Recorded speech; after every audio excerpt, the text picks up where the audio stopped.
বন্ধুরা, জানুয়ার বন্ধুরা, আমেরিকার জঙ্গলে এসে পড়ে আছি টানা 1 সপ্তাহ। এই দেখো, টানা পথ খুঁজে পাচ্ছি না এই গভীর জঙ্গলে। চারিদিকে শুধু জঙ্গল আর জঙ্গল।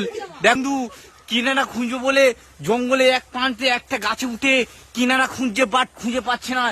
শুধু শাঁক আওয়াজ আসছে, সাথে বাঘের গর্জনের আওয়াজ আসছে। তখন আমাদের বিচে শুকিয়ে যাচ্ছে, গাঁট থেকে রক্ত আসছে।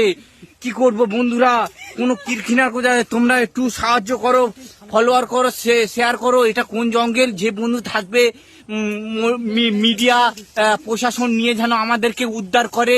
যদি না আমরা উদ্ধার করে, আমরা এই জঙ্গলে না খেয়ে পেয়ে মারা যাব। এই পাতা খেয়ে আর কতদিন থাকবো? এই পাতা এক খোপা, এই পাতা খেয়ে খেয়ে আমরা বেঁচে আছি। জানি না কতদিন এই পাতা গাছে থাকবে। যতদিন গাছের পাতা থাকবে আমরা বেঁচে থাকবো। আর এই গাছের পাতা যদি শেষ হয়ে যায়, আমাদের মৃত্যু হবে অনিবার্য। এই পাতা বিষাক্ত একটা পাতা, তাও খেয়ে বেঁচে আছি আমরা।